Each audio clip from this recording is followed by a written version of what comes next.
অন্তর্বর্তী সরকার নিরপেক্ষ না থাকলে লাগবে নির্বাচনকালীন নিরপেক্ষ সরকার, বললেন মির্জা ফখরুল। আরেকটি 1-11 গঠনের ইঙ্গিত দাবি উপদেষ্টা নাহিদের। আজকে বাবাকে পেয়ে অনেক খুশি। 16টা বছর পর আমি এখন ভাষায় খুঁজে পাচ্ছি না। অনেক আনন্দ। দীর্ঘ 16 বছরের অপেক্ষার অবসান। পিলখানার বিস্ফোরক মামলায় জামিনে মুক্ত 178 বিডিআর সদস্য। আবেগাপ্লুত স্বজনরা চাকরি ও ক্ষতিপূরণ দাবি। বিনামূল্যে বিতরণের বই খোলা বাজারে বিক্রি। রাজধানীতে অভিযানে জব্দ 2 ট্রাক, চক্রের 2 সদস্য আটক। শেরপুরে গাড়ি থেকে উদ্ধার প্রায় 9,000 নতুন বই।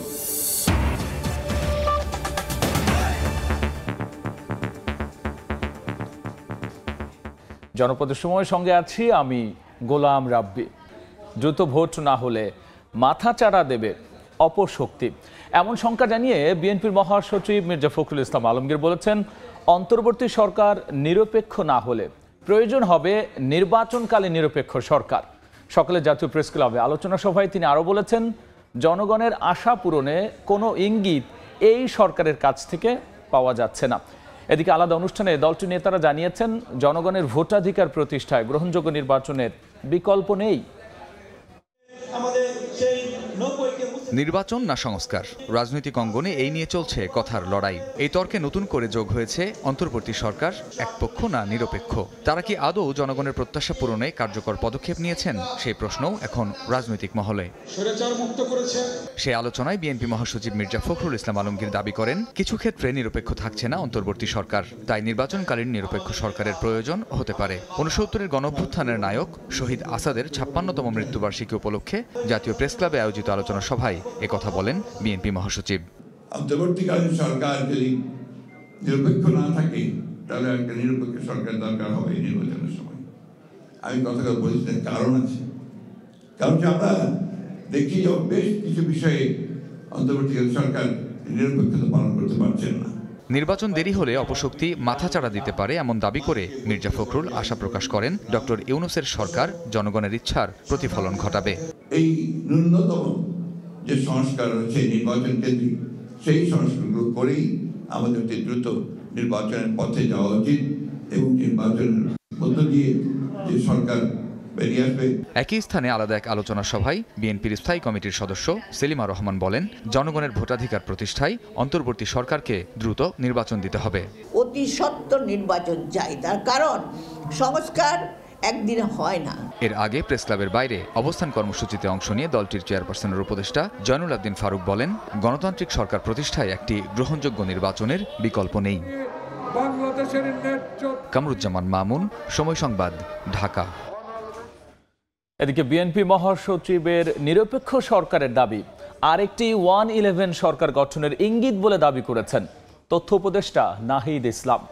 ফেসবুক স্ট্যাটাসে তিনি লিখেছেন, মির্জা ফখরুল ইসলাম আলমগীরের বক্তব্যে সংসদীয় সংখ্যাগরিষ্ঠতা, নতজানু পররাষ্ট্রনীতির ধারাবাহিকতা এবং গুম খুন ও জুলাই হত্যাকাণ্ডের বিচার না হওয়ার আলামত আছে। গণমাধ্যমে মির্জা ফখরুলের দেয়া বক্তব্যের পরিপ্রেক্ষিতে বৃহস্পতিবার নিজের ভেরিফাইড ফেসবুক আইডিতে পোস্ট দেন নাহিদ। এতে তিনি লিখেছেন, 1/11 বন্দোবস্ত থেকেই আওয়ামী ফ্যাসিজমের উত্থান ঘটেছিল। 5 আগস্ট থেকে ছাত্র এবং অভ্যুত্থানের নেতৃত্বকে মাইনাস করার পরিকল্পনা চলছে বলেও অভিযোগ করেছেন গণ অভ্যুত্থানের এই নেতা। এদিকে জনমানুষের দাবির প্রেক্ষিতে জাতীয় নাগরিক কমিটি ও বৈষম্য বিরোধী আন্দোলনের নেতৃত্বে ফেব্রুয়ারির মধ্যে নতুন রাজনৈতিক দল আত্মপ্রকাশ করবে বলে জানিয়েছেন জাতীয় নাগরিক কমিটির সদস্য সচিব আক্তার হোসেন। বিকেলে রংপুর কারমাইকেল কলেজে মতবিনিময় সভায় অংশ নিয়ে তিনি কথা বলেছেন। তিনি এ সময় আরও বলেছেন, অন্তর্বর্তী সরকার পতিত ফ্যাসিবাদী আওয়ামী লীগ ছাড়া অন্যান্য দলগুলোর সঙ্গে রাজনৈতিক শিষ্টাচার বজায় রেখেছে। ভারতের চোখ রাঙানি ভয় না পেয়ে দেশের মানুষের স্বার্থে তিস্তা সমস্যার সমাধানে সরকারকে দ্রুত পদক্ষেপ নেওয়ার আহ্বান জানিয়েছেন তিনি।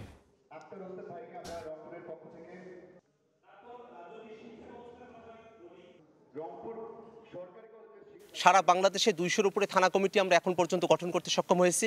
আমরা আশাবাদী জানুয়ারির মধ্যেই 400-র উপরে থানা কমিটি হবে এবং ফেব্রুয়ারির মধ্যেই আমরা নতুন রাজনৈতিক দলের ঘোষণা আমরা দিতে পারবো।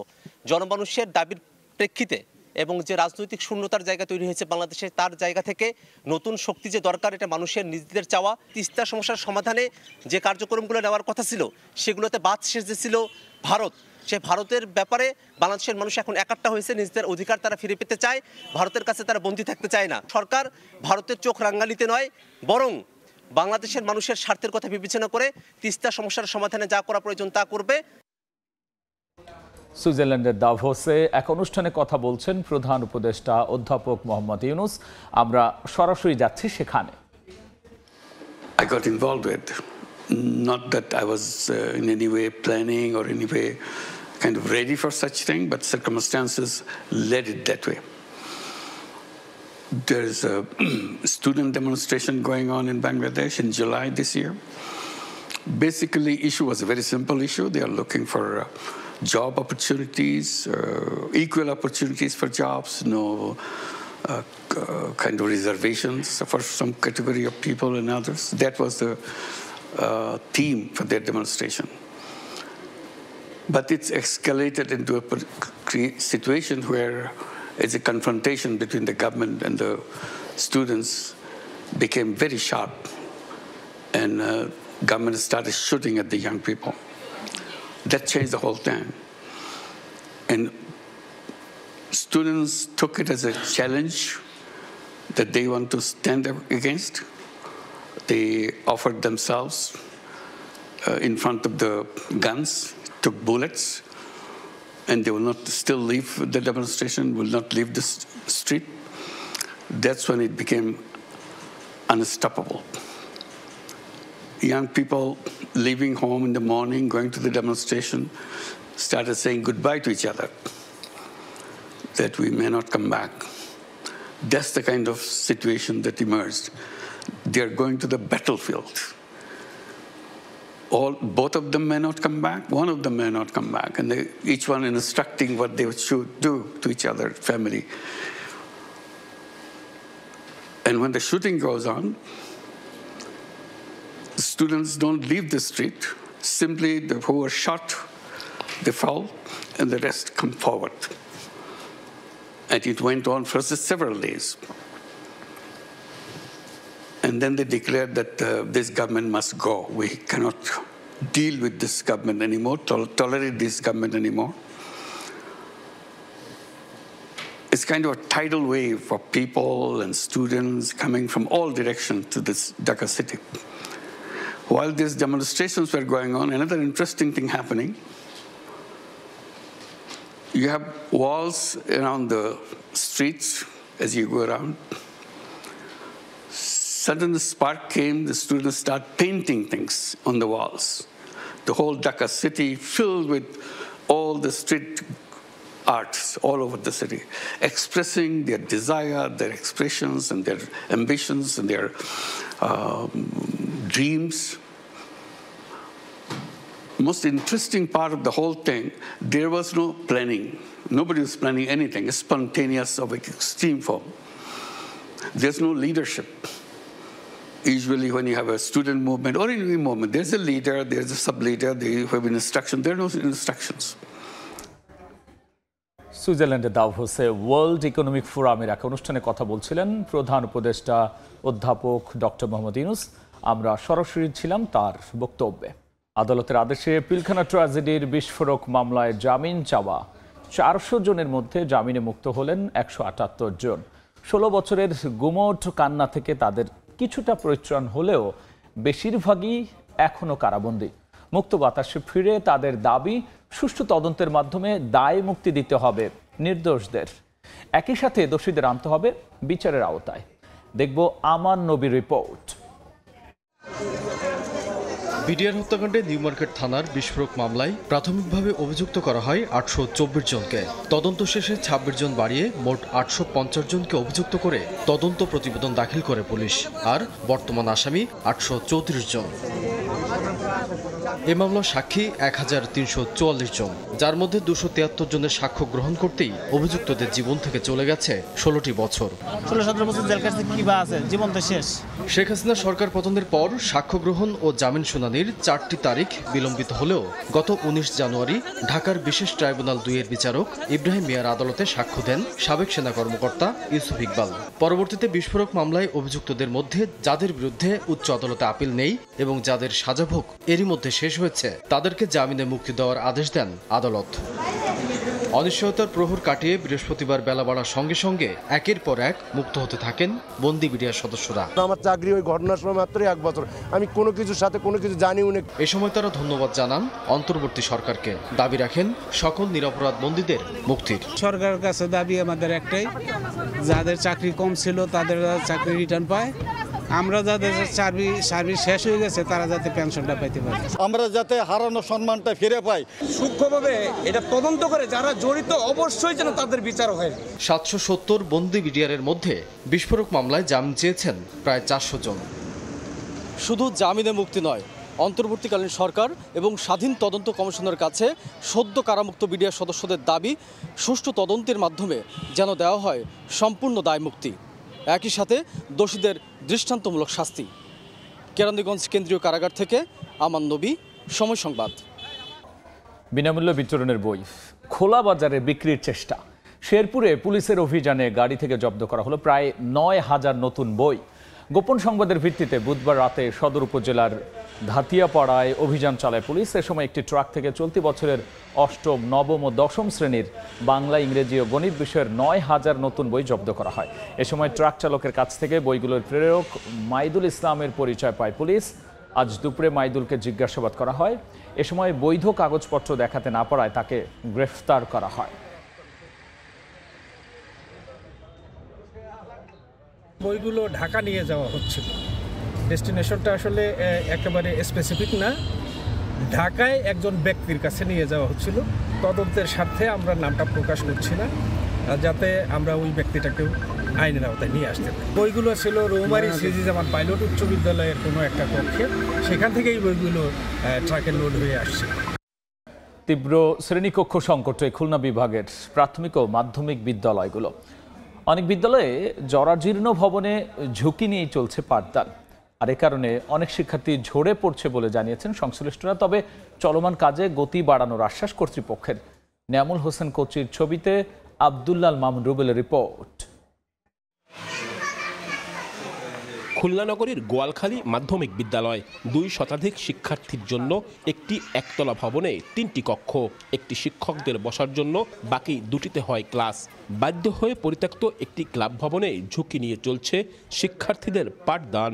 সবাই গাদাগাদি করে বসতে হয়, আর হলো গিয়ে এগুলো ভেঙে পড়ার সম্ভাবনা আছে, তার জন্য আমাদের খুব ভয়। এই ভবনটি যখন তখন ভেঙে পড়তে পারে, সেই ঝুঁকির মধ্যে আমরা পড়াশোনা করতেছি। যখন ভারী বর্ষণ হয় তখন আমরা এমনও দিন আছে মাত্র 2-3টা ক্লাস নিয়ে আমরা ছেলে মেয়েদের বাড়ি পাঠাই দেয়। জেলা প্রাথমিক শিক্ষা অফিস অন্তত 25টি বিদ্যালয় ভবনকে ঝুঁকিপূর্ণ হিসেবে চিহ্নিত করেছে।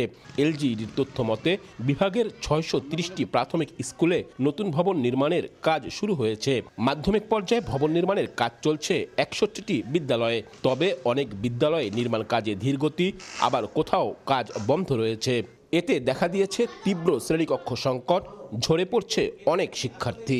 3 জন করে বসে আছি। আমাদের ধরেন কোনো সময় লিখতে গেলে ওই ব্যাগের জন্য অনেক লিখতেও প্রবলেম হয়। আর যদি আমাদের স্কুলটা একটু তাড়াতাড়ি করে বানানো হতো তাহলে ভালো হতো। এখন আমার স্কুলের ছাত্রছাত্রী একদম খুবই নাজুক অবস্থার ভিতরে আছে, যেটা নিয়ে আসলে চলা অসম্ভব হয়ে যাচ্ছে। এরকম পাঠদানের ক্ষেত্রে অসুবিধা হয়। যদি এইটা তাড়াতাড়ি হয় যে আমাদের নতুন বিল্ডিংটা, তাহলে ছেলেমেয়েরা আরও উন্নত পরিবেশে এবং ছেলেমেয়েরা লেখাপড়া পাঠদানে আরও মনোযোগী হবে, ওদেরও ভালো লাগবে।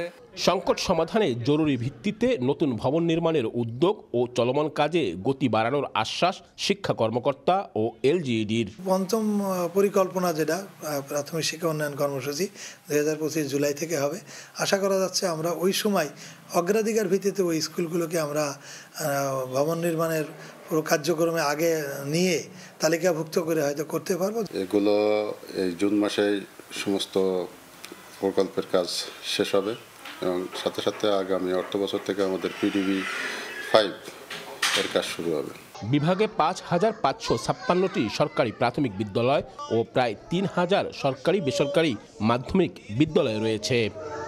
আব্দুল্লাহ আল মামুন রুবেল, সময় সংবাদ, খুলনা। দেশের স্বার্থে যে কোনো ত্যাগ স্বীকারে প্রস্তুত থাকতে সেনা সদস্যের প্রতি আহ্বান জানিয়েছেন সেনাপ্রধান জেনারেল ওয়াকারুজ্জামান। আধুনিক প্রযুক্তির যুদ্ধাস্ত্র ও সরঞ্জাম সংগ্রহে জোর দেওয়া হবে বলে জানিয়েছেন তিনি। সকালে চট্টগ্রামে এম.আর. চৌধুরী প্যারেড গ্রাউন্ডে কর্নেল কমান্ড হিসেবে অভিষেক এবং অধিনায়ক সম্মেলনে একথা বলেছেন সেনাপ্রধান। এর আগে যথাযোগ্য সামরিক মর্যাদায় ঐতিহ্যবাহী ইস্ট বেঙ্গল রেজিমেন্টের ১৭তম কমান্ড হিসেবে অভিষিক্ত হন ওয়াকারুজ্জামান। সেনাবাহিনী প্যারেড গ্রাউন্ডে পৌঁছালে তাকে ইস্ট বেঙ্গল রেজিমেন্টের একটি চৌকস দল গার্ড অব অনার প্রদান করে। আমি কর্নেল অব দ্য রেজিমেন্ট হিসাবে ইস্ট বেঙ্গল রেজিমেন্টের আভিযানিক সক্ষমতা, যুদ্ধোপযোগী এবং আধুনিক প্রযুক্তির যে কোনো প্রয়োজনীয় যুদ্ধাস্ত্র সরঞ্জাম যোগান দেওয়ার ব্যাপারে আমি সর্বদা সচেষ্ট থাকব। ইতিমধ্যে আমরা ইন্ডিজিনিয়াস ডিফেন্স ইন্ডাস্ট্রি তৈরির কার্যক্রম শুরু করেছি, যা আমাদের সক্ষমতাকে অনেকাংশে বৃদ্ধি করবে। অবশেষে ৫০ কোটি ৫৬ লাখ টাকায় বিক্রি হলো আগুনে ক্ষতিগ্রস্ত বাংলার জ্যোতি এবং বাংলার সৌরভ নামের অয়েল ট্যাঙ্কার দুটি। জাহাজ দুটি টেন্ডারের মাধ্যমে বিক্রি করে অন্তত ৩৪ কোটি টাকা বাড়তি লাভবান হয়েছে রাষ্ট্রায়ত্ত প্রতিষ্ঠান বাংলাদেশ শিপিং কর্পোরেশন। স্বাক্ষর টিপুর ক্যামেরায় দেখব কমলদের রিপোর্ট। কর্ণফুলী ডক ইয়ার্ডে রাখা বাংলার জ্যোতি এবং বহিনম্বরে থাকা বাংলার সৌরভ বিক্রির জন্য গত মাসে টেন্ডার আহ্বান করেছিল বাংলাদেশ শিপিং কর্পোরেশন। টেন্ডারে ১৬টি প্রতিষ্ঠান অংশ নিল। সর্বোচ্চ দরদাতা হিসেবে ৪০ কোটি ৪৫ লাখ টাকায় জাহাজ দুটি কিনে নিচ্ছে চট্টগ্রামের একটি প্রতিষ্ঠান। প্রফিটটা বুক ভ্যালুর উপর বেসিস করে বলি তাহলে প্রায় ৩৪ কোটি টাকা লাভবান হবে Bangladesh shipping corporation through dispose of Bangla Jyoti এবং সৌরভ। তেল খালাস করতে গিয়ে গত বছরের ৩০ সেপ্টেম্বর বাংলার জ্যোতি এবং ৫ অক্টোবর বাংলার সৌরভ আগুনে মারাত্মকভাবে ক্ষতিগ্রস্ত হয়।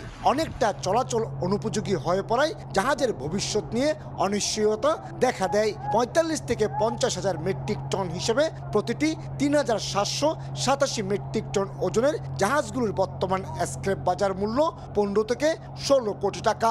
বিরাট বড় একটা ভালো উদ্যোগ, কারণ এটার একটা সুষ্ঠু পরিসমাপ্তি হচ্ছে এবং যে ওরা যেই পোষা ওনারা বিক্রি করছেন তাতে বিসিও লাভবান হবে, সামগ্রিকভাবে দেশও লাভবান হবে। ডেনমার্ক থেকে ১৯৮৮ সালে ৬০ কোটি টাকা কেনা হয়েছিল অয়েল ট্যাঙ্কার বাংলার জ্যোতি এবং বাংলার সৌরভ। আগামী মাসেই এই জাহাজ দুটির স্থান হবে শিপ ব্রেকিং ইয়ার্ডে। বাংলাদেশের নৌবাণিজ্য অধিদপ্তরের ইতিহাস থেকে মুছে যাবে বাংলার জ্যোতি ও বাংলার সৌরভের নাম। চট্টগ্রামের কর্ণফুলী ডকইয়ার্ড থেকে কমল দে, সময় সংবাদ।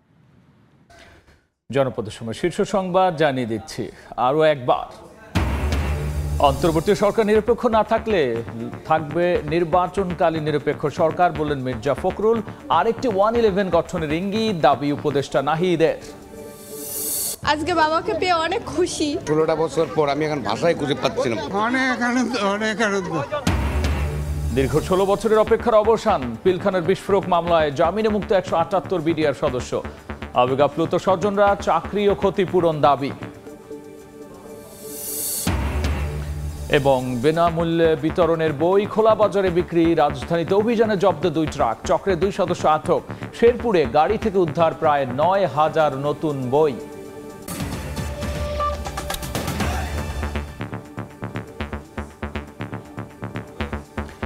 এই ছিল জনপদের সময়। সঙ্গেই থাকুন সময়।